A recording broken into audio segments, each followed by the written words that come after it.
The day before the college application deadline, I discovered mine had been changed into something completely unrecognizable. After a frantic correction, I called the police. With an officer watching, Gavin, the one who was told to apologize to me, just stood there with his eyes red. My childhood friend Sophie, who showed up late, threw herself in front of him. It was just a dare from a game. You already changed it back, so what's the big deal? You called the cops over this? Frank, can you not be so uptight and boring? That night, Sophie changed her own application to the same university as Gavin. In front of our shocked classmates, she declared triumphantly, "Unlike some people, I know how to take a joke." She paused, then seemed to remember the promise we'd made. "Frank, it's not too late to switch your application to NYU with me." I glanced at the clock and shook my head with a faint smile. My future was too important. I wasn't going to play along. At the police station, the officer's expression was grave. "Son, do you have any idea how illegal it is to tamper with someone's college application?" Under the officer's glare, Gavin bit his lip and said nothing. His red-rimmed eyes held a hint of defiance. I stared at him. No matter how I thought about it, I couldn't figure it out. Why would he be the one to sabotage my application? He was an art student who had just transferred to our class from another city junior year. We'd barely interacted over the past year. As the silence stretched, the officer sighed and turned to me. "You guys are classmates. Are you willing to settle this privately? I'm not the type to hold a grudge. Besides, I'd caught it in time, so it was more of a close call than a disaster." I gave a slight nod. "Okay, but I want an apology." At that, Gavin bit his lip even harder. He stared straight at me, his face a mask of humiliation. Before I could react, a sharp voice cut through the air. "Frank." It was followed by the sound of hurried footsteps. I looked up. It was Sophie, breathless and looking worried. I instinctively stood up.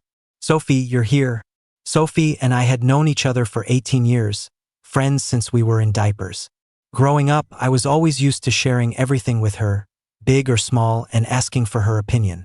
Without realizing it, she had become my rock. We were childhood sweethearts. Under the starry sky of our 18th year, we promised to go to the same college and become the couple everyone envied. That's why, when something as huge as my application being sabotaged happened, she was the first person I called. I even called her before I called the police, but she didn't pick up. I ended up texting her after I'd already filed the report. So, the moment she walked into the police station, my rattled nerves finally began to calm down. But she didn't even look at me. Instead, she rushed over and stood protectively in front of Gavin before turning to face me. "It was just a dare from a game. You already changed it back, so what's the big deal?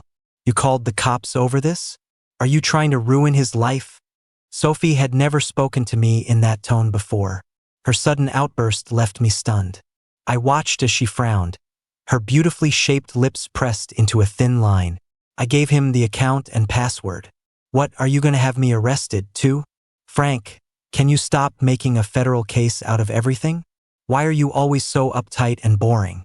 The sarcasm in her voice and the undisguised disgust in her eyes. I blinked, my head buzzing in disbelief. The whole situation felt surreal and absurd, and this new Sophie didn't seem to have the patience to wait for my response. She turned and took Gavin's hand. Assuming the role of his protector, she started leading him toward the door. "Wait a second." I stopped them before they could leave. "Why would you change my application?" I paused, swallowing the bitterness in my throat. "Didn't we agree we'd go to the same college?" Sophie stopped walking. "Does there have to be a reason? Seemed fun, so we did it. Is that a problem?" Then her expression softened a little. "Look, it was just a misunderstanding.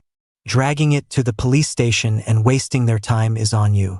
Sophie glanced down at Gavin, a flicker of pity in her eyes. "Look how scared you made him. All right, misunderstandings cleared up. I'm going to take him home to calm down. You should stay here and think about what you did. Once you've figured it out, you can come and apologize to Gavin, and we'll put this all behind us." I couldn't believe what I was hearing. The Sophie I knew could be a little unpredictable, but she had always been on my side, no matter what. And in this situation, I was the actual victim. Before my brain could fully process it, the words were already out of my mouth. I'm not the one who needs to apologize.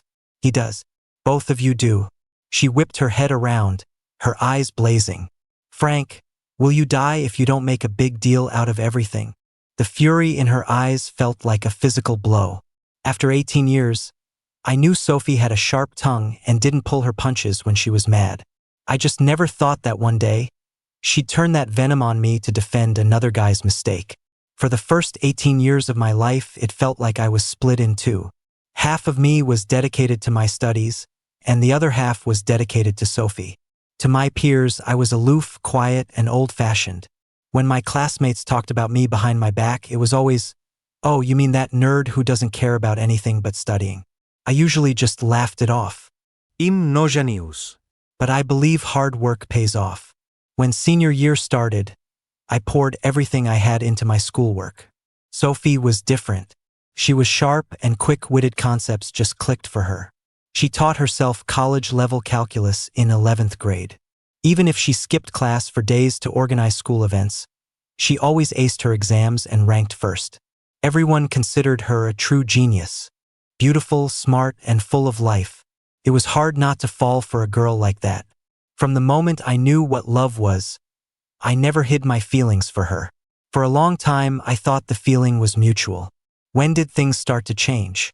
Suddenly, all the details I had ignored came flooding back. Gavin was an art major. His looks, his build, and his natural, broody artist vibe, it was something most guys our age couldn't compete with. The moment he transferred, he caught the attention of most of the girls in our class. A lot of them saw him as their dream guy. Someone joked, a Sophie and a Gavin. Don't those names just sound like fate? Perfect match. Someone else piped up, give me a break. Doesn't Sophie already have her boy next door? The group erupted in laughter. You mean that nerd? We've been classmates for 3 years, and I can't even remember what he looks like. He's so forgettable. Not like Gavin, who makes a real impression. One particularly blunt student said, the comparison isn't even fair. Sophie, what do you even see in that guy? At the time, I was just passing by. I didn't stop to hear Sophie's answer, and I didn't take their mean-spirited comments to heart. But thinking back now, it seems like that's when it all started. Sophie and Gavin started spending more time together. On the way to the cafeteria, in adjacent seats in the study hall, in the crowd comparing answers after an exam. They were always together. A boy's blush says more than any love song. Maybe that's the real reason Gavin changed my application. I looked Sophie directly in the eyes. After 12 years of studying my ass off, I thought you, of all people, would understand how hard I've worked. What if I hadn't logged back in to double-check? Who would have paid the price for my future? Sophie, do you really think this was just a game? After everything, all I'm asking for is an apology. That's not too much. Maybe my expression was too serious. Sophie's eyes widened, and she looked away, rubbing her nose. You're always so careful. Besides, we were going to change it back before the deadline. I stared at her coldly, waiting. After a long moment, Gavin, who hadn't said a word the entire time, finally spoke. I'm sorry. Is that good enough? He tugged on Sophie's sleeve. If I'd known it would be like this, I never would have let you agree to that bet. Sophie, I'm really scared. I want to go home. They looked at each other, their gazes so intense they were practically glued together. The police officer next to me caught my eye and shook his head helplessly. I paused, feeling utterly exhausted. I turned and walked out of the police station first. Sometime while we were inside, it had started pouring rain. I stood under the eaves, waiting for my parents to pick me up.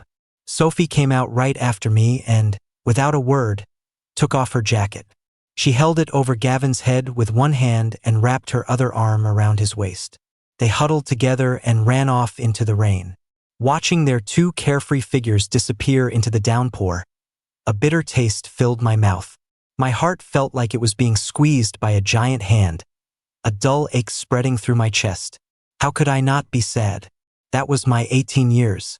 Just 3 days ago, I could still feel her warm breath on my lips. Her eyes had been sparkling, so bright I couldn't look away. How did everything change so suddenly? In that instant, those vibrant memories seemed to fade. I stood under the eaves for a long time, until my dad's car pulled up in front of me. The sharp honk of the horn snapped me out of my thoughts. The rain was coming down too hard. Felt like Sophie and I could never go back. When I got home, my mom clutched her chest in relief. That Sophie is just out of control. Thank goodness nothing bad happened. If our families hadn't been good neighbors for so many years, I would have made your father go talk to her parents. Then she carefully studied my expression. Everyone deals with a toxic person in their youth. Finding out before you're married is always a good thing. I know you've always been a kid with a strong mind, so I won't say much more to comfort you. Come on, let's go out for a nice dinner tonight. I smiled. I nodded under my mom's expectant gaze. Because my family is so close, I've never had secrets from my parents. I was grateful to have such open-minded and caring parents. Unfortunately, our cozy family dinner never happened. The news that the three of us ended up at the police station spread like wildfire, caused quite a stir among my classmates. Even the school administration got involved. In the end, our homeroom teacher organized a graduation dinner, moving it up from early August to that very night. When I got the notice, I immediately understood her intention. I had done exceptionally well on my college entrance exams, placing 3rd in the city and 47th in the province. My raw score just barely cleared the cutoff for Harvard and MIT. Sophie, known throughout the school as a genius, had underperformed slightly. But she was still brilliant, and her score was more than enough to get into top-tier public universities like the schools in the UC system. When we first filled out our applications, Sophie and I spent 3 whole days researching. After weighing all our options, our reaches, targets, and safeties, I decided to give up my shot at the Ivies and list Berkeley as my first choice, the same as her. The school administration went from disapproving to wishing us well. Naturally, they didn't want us to be on bad terms. It was clear this dinner was meant to be a let's shake hands and make up event. I just wondered what their faces would look like when they found out I'd decided to aim for Harvard and MIT again. My guess was right. Sophie, Gavin, and I were seated next to each other. During the meal, our homeroom teacher played mediator. I've already spoken to them very sternly, and I believe they understand the gravity of their mistake. As she spoke, she gave Sophie a subtle look. She must have talked to them beforehand. When Sophie met my eyes this time, the impatience and disgust from the police station were gone. She raised her glass of soda and downed it in one go. You always said we never stay mad at each other overnight. Gavin quickly chimed in, tugging at my sleeve in a fawning way. I really didn't think it through. Frank, please be the bigger person and forgive us. I shifted my body, sharply avoiding Gavin's touch. I looked up and held Sophie's gaze for several long seconds. Then I tilted my head slightly, breaking eye contact. Not everything can be forgiven, and not everything deserves to be forgiven. At least not right now. Sophie's betrayal, her cheating, and treating my future like a joke. All of it. I couldn't forgive it. The atmosphere became awkward. After a moment of silence, my homeroom teacher patted my shoulder, as if she understood what I was feeling, and walked away. It was a gesture of both resignation and comfort. I gave her a grateful smile. In my peripheral vision, a familiar face was heading our way. It was Jessica, a classmate who was always with Sophie. She waved her hand casually. Hey, you really shouldn't blame them for this. We had a few drinks that night and were playing some games and Sophie lost a round. So we made a bet. Sophie was absolutely sure you'd notice your application was changed and that you wouldn't get genuinely mad at her. Don't make your friend lose face in front of everyone. She was about to say more, but Sophie cut her off. Maybe my reaction today was truly not what she had expected. Or maybe her best friend's words had hit a nerve. She frowned and scoffed. That's enough. What's the point of telling him all this? A bet's a bet. I already changed my application to NYU. Unlike some people, I know how to take a joke. She paused. A faint smile played on her lips as her eyes lingered on me. Just like she used to. Her tone was teasing. So, Frank, we've apologized and we've given you an out. It's not too late to change your application to NYU and come with me. She seemed to think of something and let out a muffled laugh. Besides me, who else could put up with your spoiled attitude? You have no body, no personality. She got carried away. Splat. I grabbed my glass of soda and threw it in her face. Caught off guard, she reflexively shut her eyes. The orange liquid dripped from the ends of her hair. A second later, she wiped her face. When she opened her eyes again, they were filled with malice. I gave her a slow smile. Your mother must be a real comedian to have produced a joke like you. Sophie's expression twisted instantly. She grabbed my wrist, her voice squeezed out between her teeth. What did you say? I used leverage to wrench my wrist from her grip. Out of respect for our time as classmates, I agreed to let this go. But that doesn't mean it's forgotten. If you two don't think you did anything wrong, we don't have to settle this. I'll press charges, he'll get detained, and you'll be right there with him. You can both have criminal records and ruin your futures together. When that happens, don't blame me for not caring about our friendship. The once lively private room fell silent. Everywhere I looked, I saw shocked faces. What were they so shocked about? In 3 years as classmates, they'd seen me give in to Sophie. They'd seen me be good-natured. But they had never seen me be so ruthless when I was in the right. I took a deep breath and walked up to the small, circular stage that had been set up for school leaders to give speeches. I'd like to take this opportunity to say a few words from the heart. Our teachers have told us many times how much our college entrance exams will impact our lives. For me personally, my scores are proof of my hard work. I will not allow anyone, in any way, to diminish their value to me. I can't bring myself to forgive this so quickly. At the same time, I have no desire to attend the same university as people like that. By the same token, I hope all of you here will learn from my experience and protect your own legal rights. If my earlier words to Sophie had merely surprised them, now their expressions were pure shock. My gaze swept across the faces of my classmates and the school administrators. I deliberately avoided looking at Sophie and Gavin. It felt incredibly cathartic to say what was on my mind. While everyone was still processing, I stepped down from the stage. A school administrator immediately came up to me. Frank, what you just said, does that mean? I nodded with a faint smile. Yes, I'm going to aim for Harvard and MIT again. At my words, the administrators' faces broke into relieved smiles. That's great. You absolutely should. Your teachers have always said you had great potential. Come on, let's go back to the school's computer lab and look at majors. Time is short, and we've got work to do. Just like that, I was surrounded and escorted out of the room. As I passed Sophie, her eyes were filled with a coldness so thick you could cut it with a knife. That night, everyone knew that Sophie and I were done. On the way home, I blocked her on everything. Truthfully, cutting her off completely wasn't easy for someone like me, who is slow to warm up and sentimental. But I'm stubborn. Once I make up my mind, I force myself to see it through. 2 weeks flew by. During that time, I ran into Sophie twice at the local mall. I acted like she was invisible. She gave me a cold look and walked past without a word. I thought that would be the end of our interactions in this life. I never expected to run into her again, on a beach in another country. A second before our eyes met, she had just leaned down to take a bite of ice cream from Gavin's hand. When she saw me, she froze. Frank? Her tone was uncertain. Then she quickly pushed up her sunglasses. I smiled slightly. My reflection appeared in her lenses. I looked different now. Gone were the baggy t-shirts and long pants. I was wearing a breezy linen shirt and beach shorts. The glasses that were usually perched on my nose had been replaced with contacts. Even my normally pale face had a healthy tan.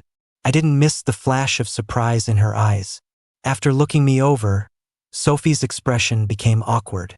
2 seconds later, a faint smile touched her lips, but her tone was strained. What are you doing here? Did my mom tell you? I rolled my eyes. Your level of self-absorption is truly breathtaking. With that, I turned to leave. Sophie reacted instantly, stepping forward and grabbing my arm. Don't be ridiculous. What are you doing running around by yourself? What if you get into trouble? Her words made me freeze for a second. She seemed to realize her slip of the tongue, her breath catching. She tried to backtrack. I mean, it's not like I'm worried about you.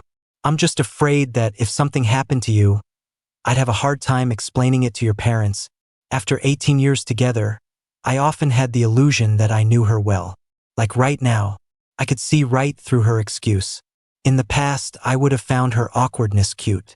But now, it just felt pathetic. I realized I didn't understand her at all. I didn't understand how she could be all over the guy next to her 1 minute and then act genuinely concerned about me the next. Lost in thought, I spaced out for a moment. Who said he's alone? As I was zoning out, a hand gently pulled my arm from Sophie's grasp. I snapped back to reality. Ken was standing protectively in front of me, his expression indignant. Can't keep your hands to yourself. Can you? God, you cheaters are the worst. Back off. Caught off guard, Sophie just stood there, completely baffled by his insults. I let out a laugh and grabbed Ken's arm. Come on. Didn't you say you wanted to go diving? I pulled Ken away. Behind us, Sophie's voice rose, filled with frustration. Frank, since when did you get so close to someone else? Why didn't I know about this? I didn't stop or answer her. The truth was, even I hadn't expected it. After my fallout with Sophie, I had found a long overdue friendship. But from now on, there would be a lot of things she wouldn't know. That day, my impassioned speech in front of everyone had earned me a fan. My deskmate, Ken. He was the dark horse of our graduating class. He'd scored just 1 point below me, but he was more decisive. From the very beginning, he was determined to aim for Harvard and MIT and had already submitted his application. That night, he offered to help me choose my major. Finally, with just 20 minutes left before the application portal closed, I locked in my final decision. We shared a smile in the school's computer lab. This graduation trip was another one of our spur-of-the-moment ideas. The turquoise water was breathtakingly beautiful. It was so clear it looked like a giant, shimmering block of blue-green gelatin. Sunlight danced on the surface of the ocean. The underwater world was so vivid it was like watching in 4K. Schools of fish darted past, and the coral gardens were a riot of color. It was an incredible sensory experience. Enough to make you forget all your worries. At least, in the moment I surfaced from the water, my mood was still bright, even when I saw Sophie and Gavin not far away. I got back on the shore, and a staff member helped me take off my gear. As they did, I couldn't help but overhear Sophie and Gavin's conversation. Sophie, what do we do? That memory card has all the pictures from our trip. It's all my fault for being so careless. Unlike Gavin's panicked tone, Sophie's voice was much calmer. Don't worry. I'll dive again and check the deep water area. Maybe it hasn't drifted too far.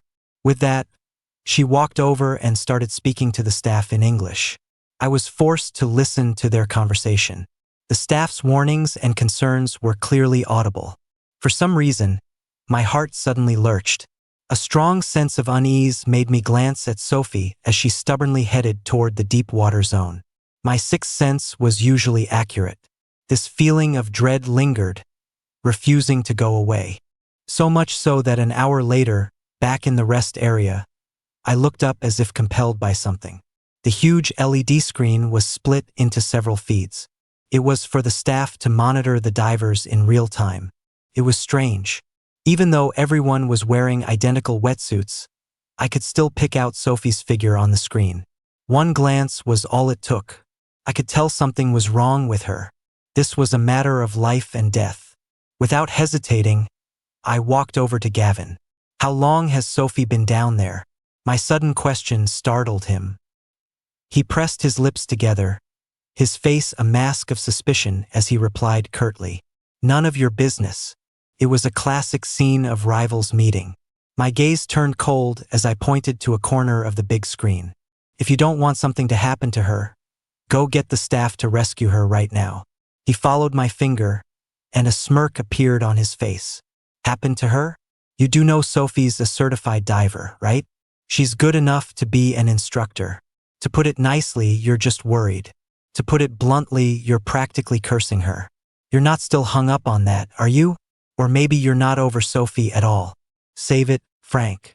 Love isn't first come, first served. He was about to say more, I turned away, done wasting my breath on him. I went straight to the staff for help.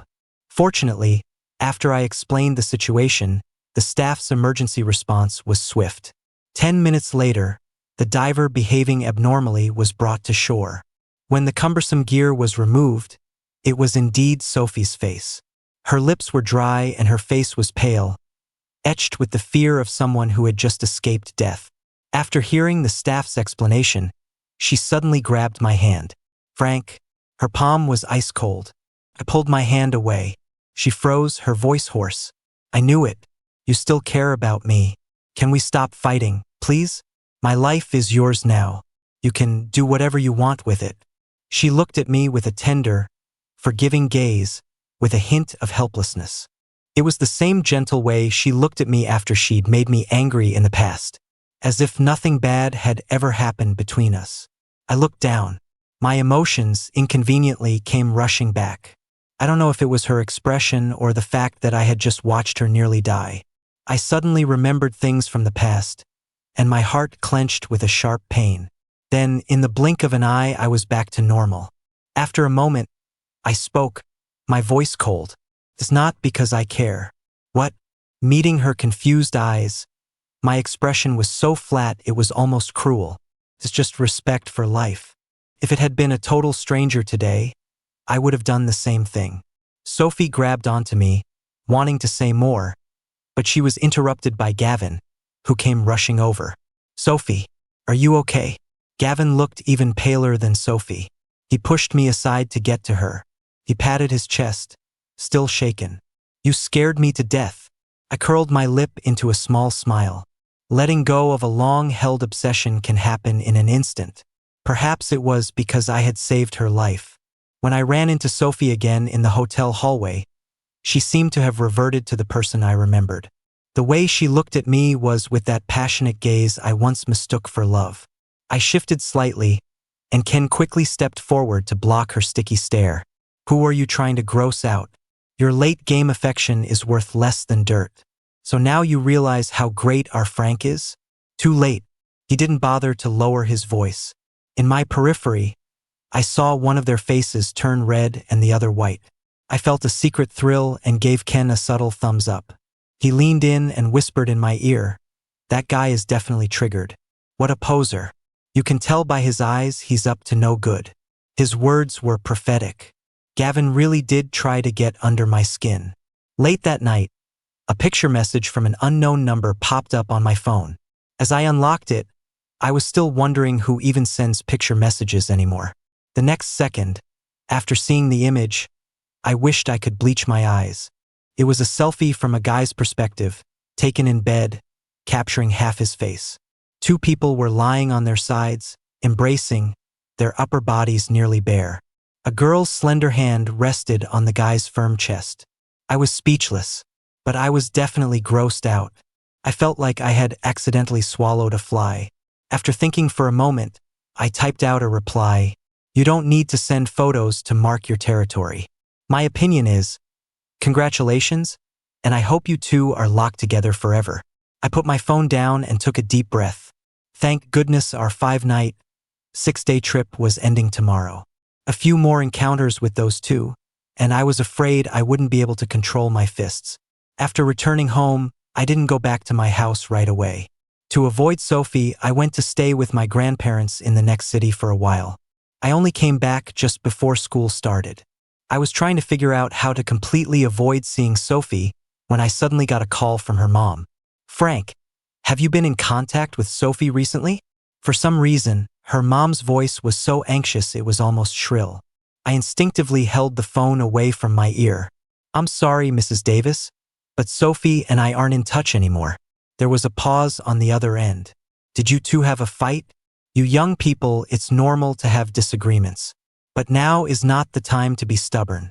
Here's the thing, Sophie had a huge fight with her dad the night before last. You know, teenage rebellion, she gets emotional, and the kid actually ran away from home. She hasn't been back for 2 days, and her phone is off. Look, can you help me get in touch with her? Tell her to come home immediately, so we can discuss her college application again. She grew more and more agitated as she spoke. I listened quietly, then repeated my apology. I also offered some rational advice. If you haven't been able to reach her after 48 hours, you can technically file a police report. Who knew those last two words would set her off? Report what to the police? You little brat, you have the nerve to mention the police? If you hadn't taken it upon yourself to call them last time and embarrass Sophie, would you two be in this mess? I'm not trying to criticize you, but you're at such a wonderful age, with years of friendship behind you.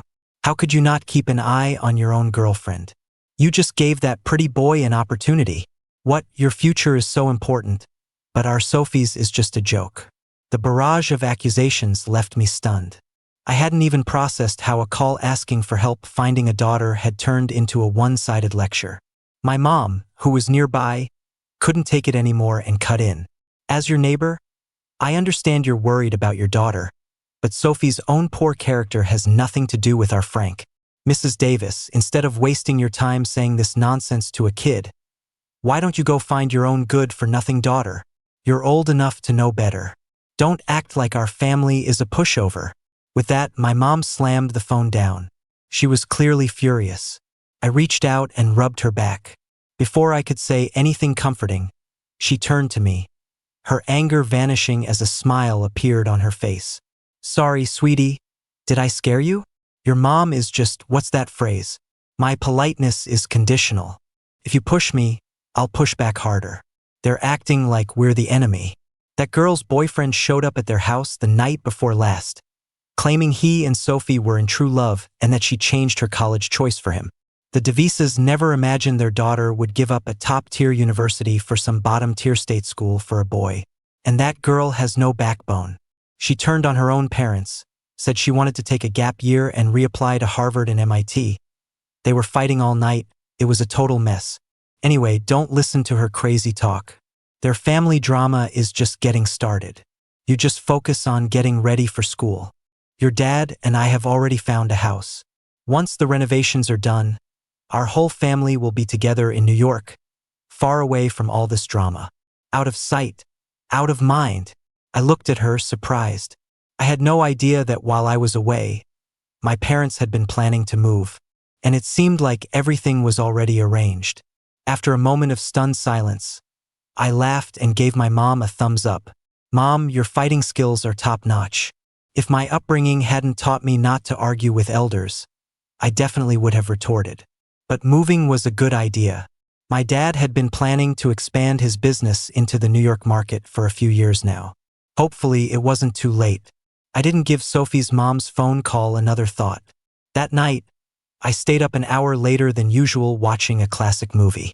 I finished brushing my teeth, yawning, and was about to get into bed. Suddenly, a piercing screech of brakes came from outside. Screech. It was followed by the sound of a crash and shattering glass. I shot up and looked out the window. The streetlights gave me a clear view of the car crash less than 300 feet from my house. The car that was now bursting into flames. It was the DeVise's car. My body moved before my mind could catch up. I immediately dialed 911. Just then, my parents, also woken by the noise, opened their bedroom doors. My mom hastily threw a coat over her pajamas, and my dad was buttoning his shirt as he walked. Before they left, they both said to me in unison, "Don't be scared. You go back to sleep. Mom and Dad are just going out to help." Then I heard the front door click shut. I felt like I was waking from a dream. I opened my window and looked outside again. A small crowd of kind-hearted people had already gathered, drawn by the noise. I could see my parents busy among them. The murmurs of the crowd drifted up to me. What a terrible accident. I heard they were out looking for their runaway daughter. They haven't even found their daughter, and now this happens. So tragic. I didn't hesitate any longer. I quickly dialed the number I knew by heart. The seconds ticked by. The familiar ringtone played over and over. I watched as a blood-covered Mr. Davis and a pale Mrs. Davis were taken away by an ambulance, and the wrecked cars were towed away. The accident scene was cordoned off and then cleaned up by professionals. The sky began to lighten. Finally, Sophie's voice came through the phone. "Hello?" Her voice was hoarse with sleep. "Frank, I know you're eager, but calm down. Finally figured it out?" Scared I won't want you anymore? You don't have to blow up my phone like this. I was in no mood for her jokes. My voice was a little hoarse too, but it was from being up all night. Sophie, your parents were in an accident. A car crash. I don't care where you are, but you need to get to the City General Hospital emergency room.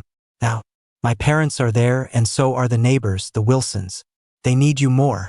There was a stunned silence on the other end. Then I heard the frantic sounds of her scrambling out of bed and getting dressed. I let out a breath of relief and hung up. The first rays of sun broke through the clouds. The morning light wasn't harsh, and a light rain had fallen overnight. The air smelled faintly of damp earth. As the first witness and the one who called it in, I was invited to the police station to give a very detailed statement. By the time I left, the sun was high in the sky. I stretched my stiff neck. Unexpectedly, I met a pair of familiar eyes at the station entrance. Sophie's face was pale and haggard, her eyes filled with confusion and helplessness.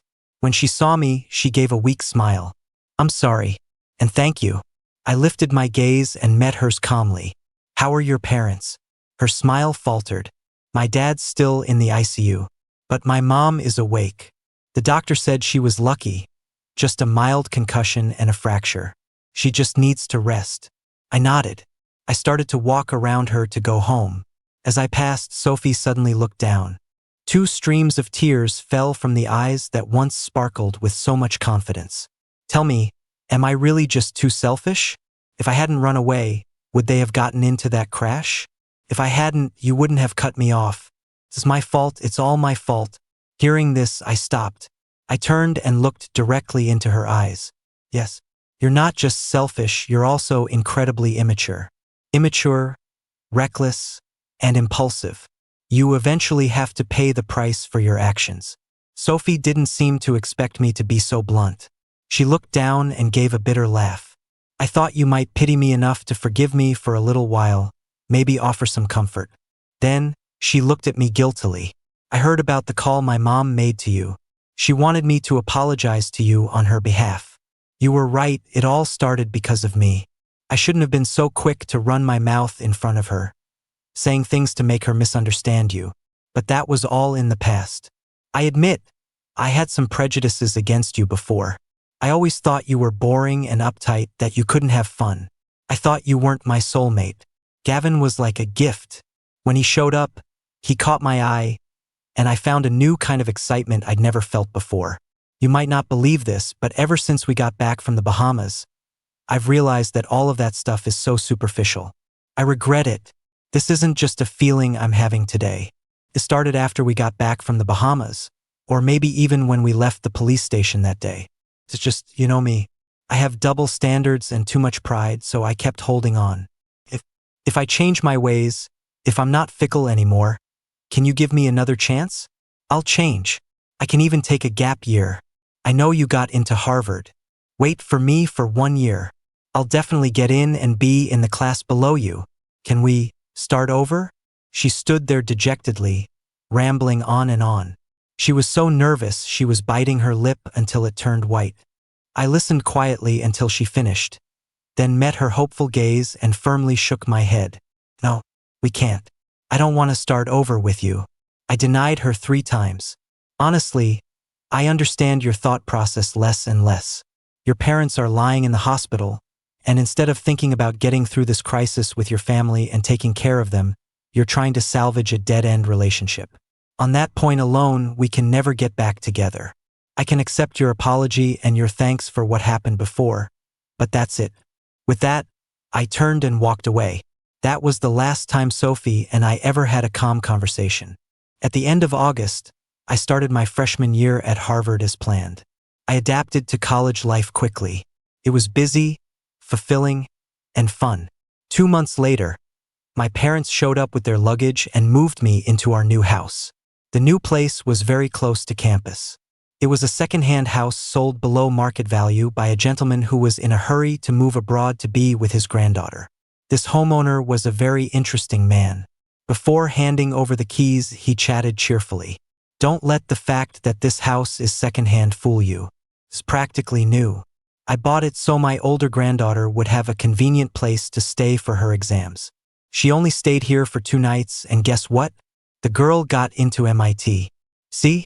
This house has good feng shui, right? Lots of people wanted to buy this place. But I'm picky. I just had a good feeling about you folks. The price isn't important. What's important is that we were brought together by fate. My mom was amused by his speech and pointed at me, not to be outdone. What a coincidence. My son just started at Harvard this year. When the homeowner heard this, he got even more excited. See, I told you it was fate. We should really introduce the kids sometime. And just like that, the 2 generations were brought closer by the random connection of Harvard and MIT. They became good friends who enjoyed each other's company. A year later, I did meet the homeowner's granddaughter. It was a case of we didn't get along at first. Later, when we announced to our families that we planned to get married, my mom and the homeowner were the most thrilled. That day, my mom raised an eyebrow smugly. Good family values and a solid moral compass come from a good upbringing. I knew from the first moment I saw that young lady that she was a great catch. She leaned in and whispered conspiratorially, "So much better than Sophie's parents." After so many years, even hearing Sophie's name felt a bit strange. The image of the girl from my memories had been washed away by the river of time, growing fainter and fainter. To this day, I can't clearly remember what she looked like. I've rarely heard any news about her over the years. I vaguely heard that her family's life didn't turn out well. The car accident left her father permanently paralyzed. The day before she was supposed to start college, Gavin's ex-girlfriend showed up at her door with a baby, claiming it was his child. Sophie didn't take a gap year. Instead, she finished her degree early at the university she had switched to. As for Gavin, he dropped out of school to become a father. When I was a junior, Sophie graduated and started her own business. But that path was full of obstacles. On top of that, the constant conflicts with Gavin and her mother wore her down. The last I heard, Gavin had maxed out a bunch of credit cards and couldn't pay them back. He suddenly abandoned their 3-year-old son without a word, leaving Sophie with a mountain of problems. I heard that when Sophie found out the truth, she had a complete breakdown and even considered drowning herself and the child in a river. A kind neighbor rescued her in time. But to me, all of this was just gossip about someone from my past, heard by chance. It didn't stir any emotion in me. After I rejected Sophie at the police station, she did show up uninvited a few times, putting on a show of deep affection for me. But my indifference was more resolute than her affection. Just like the last time we saw each other, I told her, "The gifts that fate bestows upon you have already been secretly marked with a price tag.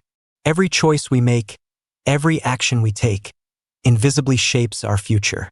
So, by living each moment with intention, we can better face whatever the future holds. The whole journey is the scenery. You don't need to cross mountains for any one person." A thought for you, for me, and for all of us.